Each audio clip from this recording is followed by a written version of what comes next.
நம்முடைய பாசமிகு நம்முடைய கல்லூரியுடைய எல்லா விதத்திலேயும் நம்முடைய கல்லூரியை சிறப்பாக வழிநடத்துவதற்கு எல்லா விதத்திலும் உறுதுணையாக ஒரு தூணாக இன்னொரு கரமாக இருக்கக்கூடிய நம்முடைய மௌலானா மௌலவி யூசுப் அசாருத்தீன் அத்தாயி எம்பிஏ அவர்கள் நன்றி வழங்கி இன்ஷா அல்லாஹ் அவர்களுடைய சில எண்ணங்களையும் சொல்லி இன்ஷா அல்லாஹ் நிறைவு செய்வார்கள். அஸ்ஸலாமு அலைக்கும் வரஹ்மத்துல்லாஹி வபரகாத்துஹு. ஆல்ரெடி 11 மணியை தாண்டிடுச்சு. நமக்கு எல்லாரை பற்றி தெரியுன்றதுனால ரொம்ப ஷார்ட்டாக முடிக்கணுன்ட்டு ஆசைப்பட்றேன். அதே நேரத்தில் உஸ்தாது சொன்னது போல தான் இந்த 12th விஷயத்தில் ரொம்பவே ஒரு பெரிய மாற்றத்தை நம்ம சந்திச்சுக்கிட்டு இருக்கோம். நாங்களாம் 12th எழுதுனது பார்த்தோன்னா நாங்கள் கரஸ் தான். எங்களுக்கு மார்ச் 1 எக்ஸாமு, ஜனவரி 19 வரையும் எங்களுக்கு அரபி பாடங்கள் நடந்துக்கிட்டே இருந்துச்சு வித்தவுட் அகாடமி இல்லாமல். ஆரம்பத்தில் 12th விக்கிரவாண்டியில் இருந்தோம். ஒரு டிசம்பர் போல் ஒரு லீவ் வரும் இல்லையா, அந்த லீவ் விட்டதுக்கு பிறகு அப்படியே சென்னை விலாலியாவுடைய மெயின் பிரான்ச்சுக்கு மாற்றுறாங்க. அங்கே போனால் உடனே நம்ம ஸ்டார்ட் பண்ணிடணும், படிக்கணும். 2 மாதம் தான் இருக்குது, 3 மாதம் தான் இருக்குதுன்னு ஷெடியூல் போட்டால் அங்கே போன உடனே ஃபுல் அண்ட் ஃபுல் அரபி பாடமாக நடக்குது. எங்களுக்கு அந்த நேரத்தில் ஹெச்ஓடியாக சித்திக் ஹாப்ஸா இருந்தாங்க. எத்தனையோ பேர் கேட்டு பார்த்தோம், இன்னும் அகாடமி எதுவும் படிக்கலை, பெரிய அளவில் எங்களுக்கு தெரியாது, அக்கௌண்ட்ஸ் ஒன்றுமே தெரியாது அப்படின்னு சொல்லும்போது ஒரு பெரிய அளவில் அவங்களாம் கண்டுக்கவே இல்லை. இதுதான் இப்படி தான் போகணும் அப்படின்ட்டு நாங்கள் சொல்லும் போதெல்லாம் தட்டி விட்டுக்கிட்டே இருந்தாங்க. ஜனவரி 19 வரையும் எங்களுக்கு ஃபுல் அண்ட் ஃபுல் அரபி மட்டுமே நடந்துச்சு. அதுக்கப்புறம் ஜனவரி 20 மார்ச் 1 தான் எங்களுக்கு அகாடமிக்காக ஒதுக்கப்பட்டது. அந்த டைமில் படித்து குறுகிய காலம். அந்த டைமில் நாங்களாம் பார்த்தோன்னா எப்படி படிப்போம்னா ஒவ்வொரு மூலையில் கிடப்போம். அப்போ நண்பன் கிடையாது, எதுவும் கிடையாது. அவன் ஒவ்வொரு மூலையில் போயிடுவான். அந்த டைமில் பாஸ் ஆகிறது தான் தன்னுடைய ஏம்ன்றனால கூடியே சுற்றிக்கிட்டு இருப்பான். அந்த டைம் பார்த்தா அவன் தனியாக உட்காந்து சம் போட்டு பார்த்துக்கிட்டு இருப்பான். பயம், காலம் ரொம்ப கம்மியாகிடுச்சு, இதுக்கப்புறம் முயற்சி பண்ணி நல்ல மார்க் எடுக்கணும் அப்படின்ற ஒரு பயம். ஒரு சில பேருக்கு எப்படியாச்சும் பாஸ் ஆகணும் அப்படின்ற பயம். இப்படி தான் எங்களுடைய காலங்கள் ஓடிச்சு.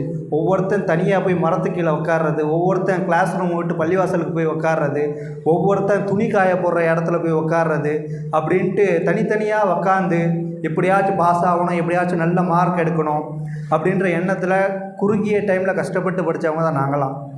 ஆனால் அல்லாஹ்வுடைய மிகப்பெரிய கிருபை, உங்களெல்லாம் பார்த்தீங்கன்னா ஃபஸ்ட்டாச்சும் டிசம்பர் மாதன்ற ஒரு கேட்டகரியில் இருந்துச்சு. ஆனால் இந்த வருஷம்லாம் பார்த்தீங்கன்னா நவம்பர்லேயே ஆரம்பிச்சிட்டாங்கன்னு நினைக்கிறேன். நவம்பர்லேருந்தே உங்களுக்கு ஃபுல் அண்ட் ஃபுல் கோச்சிங்கு. அதுக்கு முன்னாடி பார்த்தீங்கன்னா தொடர்ந்து மகரிப் பிறகோ அல்லது மதியானம் ஷெடியூல் போட்டு நம்ம படிக்க வச்சுருக்கோம். அதுக்கப்புறம் மகரிப் பிறகு பார்த்திங்கன்னா சுல்தான் சார் வராங்க, அதே போல் இப்ரான் கான் சார் வராங்க. இன்னும் வெளியிலேருந்து சில ஃபேக்கல்ட்டிஸ் அவங்களுடைய அனுபவத்தை சொல்கிறாங்க, இந்த சப்ஜெக்ட் இப்படி தான் நீங்கள் ஹேண்டில் பண்ணோம் அப்படின்ட்டு. அதே போல் சஃபிக் ராஜா சார் பெரிய உழைப்பு நமக்காக செஞ்சுருக்காங்க. ஆனால் எங்களுக்கு கிடச்ச அகாடமியோட உங்களுக்கு எவ்வளோ பெனிஃபிட்டு இந்த காலத்தில் இருக்குதுன்னு நீங்கள் கொஞ்சம் யோசித்து பார்க்கணும். அந்த டைம்லேயே குறுகிய காலத்தில் நாங்கள் அவ்வளோ மார்க் எடுத்தோம். ஆனால் உங்களுக்கு ஒரு பெரிய டைம் இருக்குது, வழிகாட்டுறதுக்கு ஆள் இருக்குது. அதே மாதிரி வழிகாட்டுறதுக்கும் எங்களுக்குலாம் ஆள் கிடையாது. எங்களுக்கு பார்த்தீங்கன்னா 12th படிக்கும்போது ஷேக் சார்னு ஒரு சார் இருப்பார். அவர் பிஸ்னஸ் மேட்ச் தானே ராஷித், பிஸ்னஸ் மேட்ச்சு அக்கௌண்ட்ஸுக்கு ஸ்டாஃபே கிடையாது. வைபாஸ் சார் தான் எடுத்துக்கிட்டு இருப்பாங்க. இங்கிலீஷ்க்கு ஸ்டாஃபு கிடையாது. இங்கிலீஷில் நாங்கள் எப்படி திணறணும்னு எங்களுக்கு தான் தெரியும். கடைசியில் ஒரு மணி நேரம் முஹிபுல்லா உஸ்தாதை கொண்டு உட்கார வச்சு கணக்கு காட்டி முடிச்சுட்டாங்க. அதே போல் அரபி பிரச்சனை கிடையாது, இங்கிலீஷ் ஸ்டாஃபே கிடையாது. அதே போல் காமர்ஸ் எக்கனாமிக்ஸை நம்மளே தான் அடித்து பிடிச்சி படிச்சுக்கணும். அதே போல் பார்த்திங்கன்னா ஸ்டாஃப் அவர் மட்டும்தான் ஸ்டாஃபு ஷேக் சார் அப்படின்ட்டு. அவர் ஒருத்தர் வச்சுட்டு அவருக்கு அவுட் ஆஃப் சிலபஸ் கேட்டால் தெரியாது, அவுட் ஆஃப் சப்ஜெக்ட்டு. பிஸ்னஸ் மேத்ஸை தாண்டி அக்கௌண்ட்ஸ் கேட்டானா முறைப்பார். அவர் தமிழை கேட்டால் எனக்கு தெரியாதுன்னுவார், இங்கிலீஷை கேட்டால் தெரியாதுன்னுவார், காமர்ஸை கேட்டால் தெரியாதுன்னுவார். நம்மளே சுயமாக முயற்சி பண்ணி அந்த கொஷின் பேங்க் இருக்கும், அதை வாங்கி திருப்பி என்னென்ன கொஷின்ஸ்லாம் ரிப்பீட் ஆச்சுன்னு அதை பார்த்து எழுதி வச்சு இந்த கொஷின் தாண்டா வரும் அப்படின்ட்டு நம்மளாக ஒரு கொஷின் பேப்பரை எடுத்து படித்து ஓனாக நாங்களாம் தயாராகி மார்க் எடுத்தோம் அந்த டைமில் கஷ்டப்பட்டு. ஆனால் உங்களுக்கு ஃபுல் அண்ட் ஃபுல் உங்களுக்கு வழிகாட்டுறதுக்கு ஃபுல் சப்போர்ட் இருக்குது. இங்கே பார்த்தீங்கன்னா ஸ்டாஃப்ஸ் இருக்காங்க. இம்ரான் கான் சார் வராரு. அதே போல் சுல்தான் சார், அவர் மேத்ஸுக்காக போட்டது. கேட்டால் கம்ப்யூட்டர் அப்ளிகேஷன் அவர் சொல்லி தந்துக்கிட்டு இருக்காரு. அதே போல் பார்த்திங்கன்னா ஸ்கூல் இருக்குது, எவ்வளோ பெரிய ஸ்கூலு இல்லையா? இந்த ஸ்கூலில் படித்து தானே அவன் சென்டம் எடுத்திருக்கான், சிரிச்சுக்கிட்டு இருக்கீங்க. இல்லையா? பாலமுருகன் சார் பெரிய சப்போர்ட் இருக்கார். அதே போல் தமிழ் ஐயா வெல் எக்ஸ்பீரியன்ஸ் ஸ்டாஃபு. அதே போல் போன வருஷம் பிரிட்டோ சார் சம்மந்தமே இல்லாமல் நம்ம மதரசாவுக்கு வந்து அவர் நடத்தி கொடுத்ததே பெரிய விஷயம். அவர் மாற்று மதத்தை சார்ந்தவர், நம்மளை பற்றி எதுவுமே தெரியாது, இருந்தாலும் பசங்க கூப்பிட்றாங்க அப்படின்றதுக்காக மதித்து வந்து கிளாஸ் எடுத்து கொடுக்கலாம் பெரிய விஷயம். இப்படிலாம் உங்களுக்கு ஸ்டாஃப் கிடைக்கிறதே பெரிய விஷயம். குறிப்பாக இந்த கம்பத்தில் மக்கள் அப்படி, கம்பத்துடைய மக்கள் வெளியில் போட்டி பொறாமன்னு அடிச்சுக்கிட்டு சாவுறாங்க. ஆனால் இந்த கம்பம் ஒரு என்ன சொல்கிறது, ஒரு பசுமையான ஒரு சூழல், அந்த தாட் எல்லாமே ஒரு பாசிட்டிவாக இருக்கக்கூடிய ஒரு சூழலில் நீங்கள் லாக் ஆகிருக்கீங்க. அதே போல் இருக்கக்கூடிய ஆட்களும் மனிதாபிமானத்தோட பிறர் நல்லா இருக்கணும் அப்படின்ற ஒரு எண்ணத்தோடையே இருக்கக்கூடிய ஒரு ஏரியாவில் நீங்கள் லாக் ஆகிருக்கீங்க. அதனால் பல பேருடைய உதவிகள் உங்களுக்கு கிடைக்குது. அதை நீங்கள் பிரயோஜனமாக பயன்படுத்துகிறோம். ஏன்னா எங்களுக்கு கிடைக்கல, நாங்களாம் கஷ்டப்பட்டு தான் படித்தோம். ஆனால் உங்களுக்கு அது ஈஸியாக கிடைக்குது, ஆனால் எடுக்க மாட்டீங்க. முஃபீஸெல்லாம் பரவாயில்ல, அல்ஹம்துலில்லாஹ். 12th பற்றி எனக்கு ஒரு பயமே கிடையாது. போன வாட்டிலாம் ரிசல்ட் வரும்போது ஒரு பயம் பதட்டம்லாம் இருந்துச்சு. ஆனால் இந்த வாட்டி அப்படி கிடையாது. 12th தானே 6 பேர் பாஸ் ஆகிடுவாங்க. 11th இப்போ கூட 11th தானே, 11thலாம் எல்லோரும் பாஸ் ஆகிடுவாங்க. ஆனால் எனக்கு 10th இப்போ ரொம்ப ரொம்ப பயமாக இருக்குது. நாள் ஆக ஆக 10th ரொம்ப ஈஸியான ஒரு சோஷியலில் அழகாக சென்டம் போடலாம், அந்த மாதிரி ஒரு சப்ஜெக்ட்லாம். நானும் அவ்வளோ முயற்சி பண்ணேன் சோஷியலில். ஸ்கூலில் தான் நான் படித்தேன். கிட்டத்தட்ட போய் 99ல் போய் நின்றுச்சு. எதில் போச்சுன்னே தெரியலை. அந்த மாதிரி தான் ஈஸியாக தான் படித்தா ஈஸி எதுவுமே. ஏன்னா முஃபீஸுக்கும் அதே சிலபஸ் தான், சம்மதுக்கும் அதே சிலபஸ் தான், யூசுப் அப்சாக்கும் அதே சிலபஸ் தான், ஃபெயில் ஆகிட்டு உக்காண்டிருக்கவனுங்களுக்கும் அதே சிலபஸ் தான். அவனால் சென்டம் போட முடியுது, இவனால் சென்டம் போட முடியலன்னா அவனுடைய முயற்சி, அவ்வளோதான். அவன் முயற்சி செஞ்சால் சென்டம் அடித்தான், இவன் முயற்சி செஞ்சால் 92 எடுத்தான். அவன் முயற்சியை செய்யல, ஃபெயிலாக போய் கிடைக்கலாம். உங்களுக்கு சப்போர்ட் பண்ண ஸ்டாஃப் இருக்குது, நீங்கள் முயற்சி பண்ணால் நல்லபடியாக உயர்ந்து வரலாம்.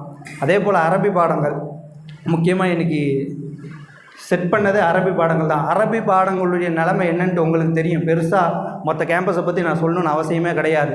மற்ற கேம்பஸுக்கு பயணித்த அர்ஷத்துக்கு தெரியும், ஆஷிக் உமருக்கு தெரியும், அந்த மாதிரி பல இஜிதிமாவுக்கு போயிட்டு வந்த நபர்களுக்கெல்லாம் தெரியும் அரபி பாடங்கள் எந்த நிலைமையில் மற்ற கேம்பஸில் இருக்குது அப்படின்ட்டு. அதே நேரத்தில் நம்முடைய கேம்பஸுடைய அரபி பாடம் எப்படி இருக்குன்னு உங்களுக்கு தெரியும் இல்லையா? எவ்வளோ பெரிய ப்ளஸில் இருக்கீங்க. அகாடமியும் இருக்குது, அரபியும் இருக்குன்னா இங்கே தான் இருக்குது. உண்மையை சொல்லப்போனால் ஒரு சில இடத்துல அகாடமி மேலே இருக்கும், அரபி கீழே இருக்கும். ஒரு சில இடத்துல அகாடமியே இருக்காது, கீழே போயிடும், அரபி மேலே இருக்கும். ஆனால் இந்த இடத்துல தான் ரெண்டுமே ஒரு சரிசமமாக இல்லை, டாப்பில் இருக்குதுன்னு சொல்லலாம். அந்தந்த ஜும்ராவுக்கு ஓதி கொடுக்க வேண்டிய கிதாபுகள்லாம் முடிக்கப்படுது இல்லையா? எத்தனை ஸ்டாஃப் வெளியில் ஸ்டாஃப் இல்லாமல் கஷ்டப்பட்டுக்கிட்டு இருக்காங்க. முதல்வரே உட்காந்து நடத்திக்கிட்டு இருக்காரு எல்லாத்தையும். ஆனால் அவங்களுக்கு பாருங்கள், தாரிக் உஸ்தா 2-3 சப்ஜெக்ட் எடுக்கிறாங்க. அதே போல் வெளியிலேருந்து வரக்கூடிய உஸ்தாமார்கள் எவ்வளோ பெரிய கிஃப்ட்டு. ஃபாயிஸ் உஸ்தா வராங்க, அதே போல் சம்சுல் ஆலம் மஸ்ஜித் வராங்க இல்லையா? இன்னும் ஃப்யூச்சரில் பல இமாம்கள் வருவாங்க. இந்த புகாரி அதெல்லாம் பெரிய ஜும்ரா வரனால. அப்படி இருக்கும்போது பாடத்துக்கு முக்கியத்துவம் கொடுக்கக்கூடிய ஒரு கேம்பஸும் நம்முடைய கம்பம் மதாய் அரபி கல்லூரி தான். அதே போல் அகாடமிக்கும் முக்கியத்துவம் கொடுக்கக்கூடிய ஒரு மதரசா நம்முடைய மதரசான்றதுக்கு இன்றைக்கி முஃபீஸ் எடுத்த மார்க் தான் அதுக்கு உதாரணம். அதே போல் அரபி புலமையை எடுத்து பார்த்தாலும் சரி, இன்றைக்கி எத்தனையோ பேர் இதில் இருக்கவங்க அரபியில் பயான் பேசுவாங்க, அரபிலே ஆர்கனைஸ் பண்ணுவாங்க. இப்போலாம் நம்ம பசங்களை விட்டோன்னா தமிழில் ஒரு 10 நிமிஷம் பேசுகிறான்னா இலியாஸில் அசால்ட்டாக வந்து பேசுவான், யாசர் பேசுவான். ஏன்னா 2-3 கதாபா அட்டன் பண்ணிட்டான். உமர் ஃபாருக்கே பேசியிருக்கியாடா கதாபா? பேசியிருக்கான். அவன் இங்கே இருக்கக்கூடிய ஒவ்வொருத்தனும் கதாவா பேசியிருக்கான். ஸ்டேஜில் வந்து நின்று இருக்கான். ஸ்டேஜ் ஃபியர் இல்லாமல் பேசக்கூடிய அளவுக்கு உங்களுக்குள்ளே ஒரு ஆற்றல் இருக்குது இல்லையா? அர்ஷத் அப்படியே ஒரு வானத்தை நோக்கி போயிட்டுருக்கான். 6ஆவது வானத்தை கிராஸ் பண்ணி போகிறான். 11:30 மணிக்கு மேலே ப்ரோக்ராம் வச்சா இது ஒரு மைனஸு.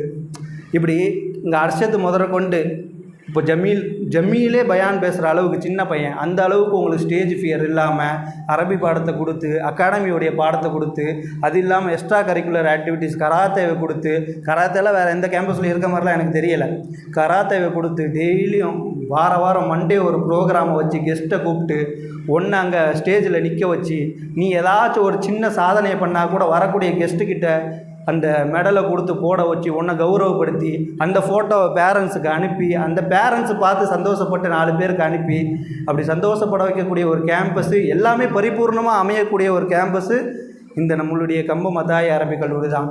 உங்களுக்கு ஒரு கிஃப்டாக கிடச்சிருக்கு மதரசா. அதாவது எல்லா பிரான்ச்சும் நான் எதையுமே சொல்ல விரும்பல, நம்முடைய பிரான்ச்சை பற்றி மட்டும் பேசுகிறேன். ஒரு கிஃப்டாக கிடைக்கப்பட்டிருக்கு, எல்லாமே ஒருங்கிணைச்ச மாதிரி. இன்னொரு பெரிய கிஃப்ட்டு ஸ்கூல் பக்கத்துலேயே இருக்குது. அதே போல் பக்கத்துலேயே இன்னும் கொஞ்ச நாள் பார்க் வருது. இதெல்லாம் நல்லா எதிர்பார்க்கவே இல்லைடா. உண்மையை சொல்கிறேனே, இறைவனை பார்த்து அமைச்சு கொடுத்துக்கிட்டே இருக்கான். நாங்கள் ஓதக்கூடிய காலத்தெல்லாம் இல்லை, எல்லாமே உங்களுக்கு இலகுவாகிட்டே இருக்குது இல்லையா? டெவலப்மெண்ட்டை சொல்கிறேன். நாங்கள் ஓதக்கூடிய நாங்கள் இங்கே 5வது சும்ரா ஓதணுமே, அப்போ வந்து அது ஸ்கூலுக்கும் நமக்கு எந்த ஒரு தொடர்பும் இல்லை, கிரவுண்டு மட்டும்தான் இருந்துச்சு. இப்போ பார்த்தீங்கன்னா அந்த ஸ்கூலில் படிக்கக்கூடிய மாணவர்கள் தான் இங்கே பாதி பேர் உட்காந்துருக்கீங்க இல்லையா? ஒரு தொடர்பே இல்லாமல் இருந்துச்சு. அந்தளவுக்கு டெவலப்மெண்ட் ஆகிட்டு இருக்கு. உங்களுக்கு எல்லாமே சாதகமாக வருது. நாளை பின்ன உங்கள் பேரண்ட்ஸ் வராங்க, ஒரு பேரண்ட்ஸ் மீட்டிங் வரணுன்னா ஃப்ரீயாக உட்காந்து பேசுறதுக்கு ஒரு பார்க்கு, சுற்றி பார்க்குறதுக்கு. மற்ற கேம்பஸ்லாம் பாரு, சென்னைக்கு போகிறேன்னு வையன், சென்னையில் ஒரு கேம்பஸ் இருக்குது, அங்கே போய் என்னத்தை சுற்றி பார்ப்பேன் அடிக்கிற வெயிலுக்கு? இங்கே வராங்க உங்களுடைய பேரண்ட்ஸு ஃப்ரீயாக சுற்றி பார்க்கறதுக்கு. திராட்சை தோட்டம் இருக்குது, அப்படியே மேகமலை இருக்குது, அப்படியே பல இடங்கள் இருக்குது சுற்றி பார்க்கறதுக்கு. ஒரு டூரிஸ்ட் ஸ்பாட்டாக இருக்குது, பக்கத்துலேயே ஸ்கூல் இருக்குது, ரெஸ்ட் எடுக்கிறதுக்கு பக்கத்துலேயே ஒரு இது இருக்குது. அதே போல் பேரண்ட்ஸ் வந்தால் கண்ணியப்படுத்துறதுக்கு, அவங்க ஃப்ரீயாக உட்காரத்துக்கு ஒரு இடம் இருக்குன்னா அது நம்ம கேம்பஸ் தான். வந்தியா சைன் போட்டியா போயிட்டே இரு, பையனை உள்ளே அனுப்பி நீ வெளியில் போ அப்படின்னு தான் எல்லா கேம்பஸும் இருக்குது.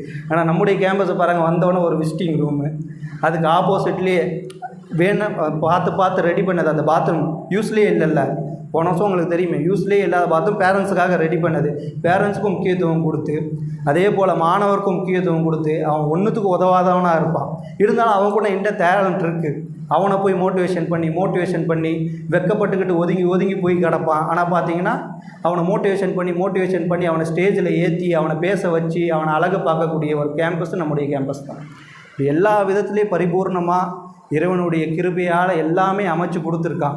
உங்களுடைய வேலை இதை யூஸ் பண்ண வேண்டியது தான். சில பேர் ஓபி அடிப்பீங்க, சில பேர் விளையாட்டுத்தனமாக இருப்பீங்க, இதெல்லாம் இந்த வயசுக்கு இயல்பான ஒன்று. கிடைக்கக்கூடிய கல்வி எப்படியாச்சும் எடுத்துக்கங்க. அதுக்குன்ட்டு நீங்கள் விளையாடவே கூடாதுடா, சூஃபியாக தான் இருக்கணும், அப்படியே உக்காந்த இடத்துலையே நீ படிச்சுக்கிட்டே இருக்கணும்லாம் நான் சொல்லலை. கொடுக்குற கல்வியை நீ முழுமையாக எடுத்துக்கும். உன்னை எப்படியெல்லாம் டெவலப் பண்ண முடியும் அப்படின்ட்டு யோசி. உன்னுடைய ஃப்யூச்சரை யோசி. நான் இந்த ட்ராக்கில் தான் போக போகிறேன், எனக்கு இதெல்லாம் தேவைப்படுது, அப்படின்னா நான் இமாமத்து போக போகிறேன் அப்படின்னு இப்போவுமே முடிவு பண்ணிட்டேன். அதுக்கான தயாரிப்பு என்ன? அதை பாரு, லைப்ரரி இருக்குது, யூஸ் பண்ணு, எடுத்து படி. ஃப்ரீயாக இருக்க டைமில் கிதாபுகளை எடுத்து வாசிச்சுப்பார். அதே போல் வேறு யாராச்சும் வேறு டிபார்ட்மெண்ட்டு போகணும் அப்படின்ட்டு இருக்கீங்கன்னா அதுக்கேற்ற ஸ்கில் டெவலப் பண்ணுறதுக்கு என்னன்ட்டு யோசிங்க. அதுக்கேற்ற மாதிரி உங்களை நீங்கள் தயார்படுத்துங்க. வழிகாட்ட தான் எங்களால் முடியும். இந்த வழியில் போப்பா அப்படின்ட்டு எல்லா நேரத்தில் கையை பிடிச்சி உன்னுடைய டெஸ்டினேஷன் வரையும் கொண்டு போய் விட முடியாது. வழிகாட்டுறதுக்கு நாங்கள் இருக்கோம். அந்த வழியை நீ சரியான முறையில் பிரயோஜனப்படுத்தி நீ வெற்றி அடைவது ஓ கையில் தான் இருக்குது இல்லையா? அதாவது ஒரு வீட்டில் பார்த்தீங்கன்னா ஒரு பையனோ 2 பையனோ ஒரே ஒரு அத்தா அம்மா தான், அவங்க கையை பிடிச்சி கடைசி வரை கொண்டு போய் விடுவாங்க. ஆனால் இங்கே அப்படி கிடையாது. ஒரே அத்தாஸ்தானத்தில் ஒரே ஒரு நபர் தான் இருக்காங்க. கிட்டத்தட்ட இங்கே பார்த்திங்கன்னா 60 மாணவர்கள். எல்லாத்தையும் கையை பிடிச்சி கொண்டு போகணும் அப்படின்றலாம் சாத்தியமே கிடையாது. ஆனால் வழிகாட்ட முடியும். இந்த வேலை போகணும், இந்த வேலையில் போனால் நீ சக்ஸஸ் ஆவே அப்படின்ட்டு அந்த வழியை நீங்கள் பிடிச்சி இன்ஷா அல்லாஹ் வெற்றியாளராக நீங்கள் வரணும். இன்ஷா அல்லாஹ் இங்கே இருக்கக்கூடிய ஒவ்வொரு மாணவனும் எல்லாமே ஒரு பெரிய டிபார்ட்மெண்ட். எந்த டிபார்ட்மெண்ட்டில் நீ போய் உட்காரியோ, இமாமத்தோ அல்லது தர்ஸோ அல்லது பெரிய கம்பெனியில் போய் உட்காந்தாலும் சரி, ஒரு சின்ன லெவலில் நீங்கள் உட்காரவே கூடாது. எல்லாமே டாப் மோஸ்ட் லெவலில் தான் இருக்கணும். அப்படி இருக்கக்கூடிய நசீபை வல்ல ரஹ்மான் உங்களுக்கு தந்தருள் புரியணும். ஒரு பெரிய ஒரு சாதனையாளர்களாக இன்ஷா அல்லாஹ் இதே போல் நீங்கள் இப்போ ஒற்றுமையாக இருக்கணும்.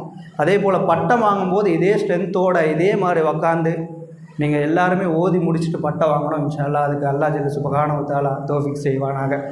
அஸ்ஸலாமு அலைக்கும் வரஹ்மத்துல்லாஹி வபரகாத்துஹு. ஸல்லு அலா நபி.